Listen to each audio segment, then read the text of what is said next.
হয়েছে রানী? কি হয়েছে তোমার? আমি স্বপ্নে দেখলাম রাজা আমাকে খুন করছে, আরো দেখলাম বাবা আমাকে বলছে আমি খুনিদের সাথে আছি। স্বপ্ন সত্যি হয় না, তবু আমার সবসময় মনে হয় তোমার বাবার হত্যার সাথে অবশ্যই রাজা জড়িত। তোমার চাচিকে আমি সন্দেহের বাইরে রাখছি না। আচ্ছা, তোমার বাবা যখন খুন হয় তখন কি একটি লোকও দেখেনি? পরবর্তীতে কেউ সাক্ষী দিল না, তদন্তের ফাইলও নিচে চাপা পড়ে গেল। তদন্তের ফাইল তো চাপা পড়বেই, কারণ যারা দেখেছে তারা বোবা হয়ে গেছে, কেউ মুখ খুলছে না। অথচ বাবা যখন খুন হয় তখন তোমার পত্রিকার সম্পাদকের সঙ্গে কথা বলছিল। তুমি কিভাবে শিওর হলে সম্পাদকের সাথে কথা বলছিল? টেলিফোনে বাবা আমাকে বলছিল সাহসী কণ্ঠ পত্রিকার সম্পাদকের সাথে কথা বলছে। ঠিক তখনই বাবাকে হত্যা করা হয়। টেলিফোনে বাবার চিৎকার আমি স্পষ্ট শুনতে পেয়েছি।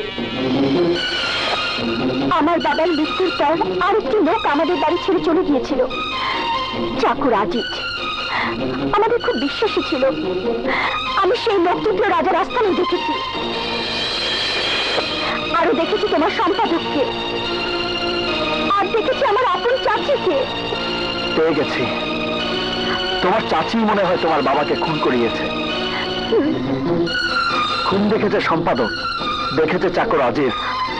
ওদেরকে ধরতে পারলে হত্যার রহস্য উদ্ঘাটন হবে।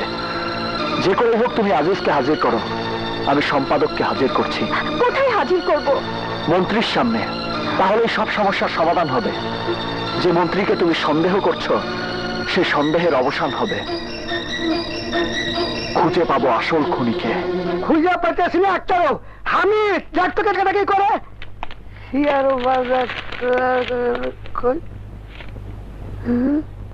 কে আপনারা?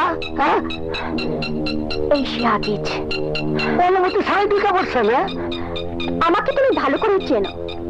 অনেক কষ্টে বাড়ি খুঁজে পেয়েছি। এখানে ছিল টিনের ঘর, উঠে গেছে উঁচু বিল্ডিং। এত টাকা পেলে কোথায়? আমি শেয়ার ব্যবসা করে টাকা কামাইছি। চুপ, মিথ্যাবাদী। বাবা খুন হওয়ার পর পালিয়ে গেলে কেন? আমার চাচি তোকে টাকা দেয় কেন? রাজার সাথে তোর কিসের সম্পর্ক? এত কিছু জব দিতে পারবো না। আমি রেস্ট নিব পরে এসে। ভাই তুমি রেস্ট নিতে চাইলো, আমরা তোকে রেস্ট দেবো না।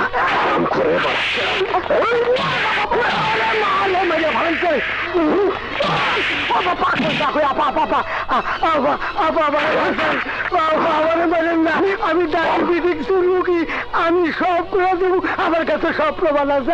আমি সব করে দেবো। আমার ভাই হত্যার তদন্তের ভার আমি আপনার উপর দিয়েছিলাম, আপনি কোনো কিছুই করতে পারেননি। তদন্ত তো করে যাচ্ছে স্যার।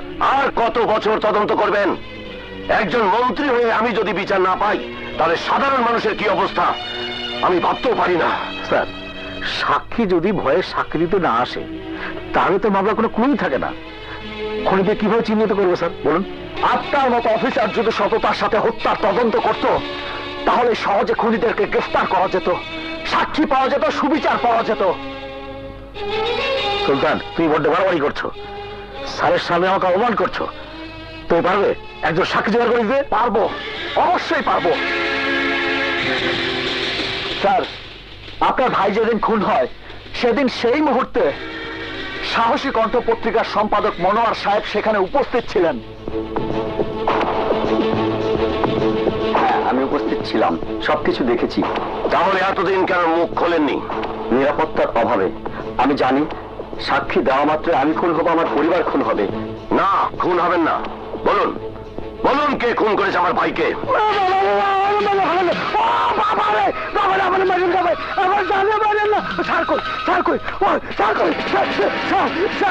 আমি সব করতেছি স্যার, স্যার আমি সব করতেছি।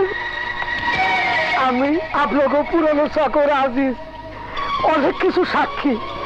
আমি আমি লোভে পড়ে এতদিন কারো কিছু কই নাই। যদি সব খুলে কই তাহলে ঘরের মানুষ ফাইসা যাইব, আপনজন পর হয়ে যাবে। স্যার, ঘরের মানুষ কে বল? স্যার, ভাবি যান, মানে আপনার স্ত্রী। থামলি কেন বল? রাজার সাথে ভাবির অবৈধ সম্পর্ক আমি নিজে চোখে দেখছি স্যার। সেই রাজাকে দিয়ে 10 লাখ টাকার বিনিময়ে ভাবি আপনার ভাইকে খুন করেছে স্যার। আজিজ,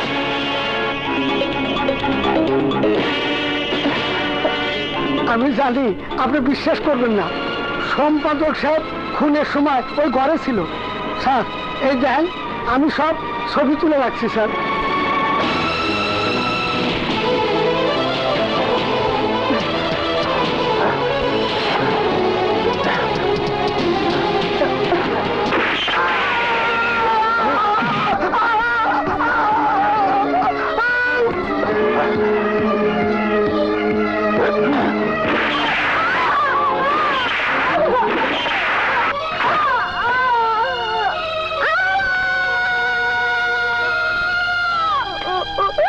কাঁদিস না রুমি, আয় আমার কাছে আয়।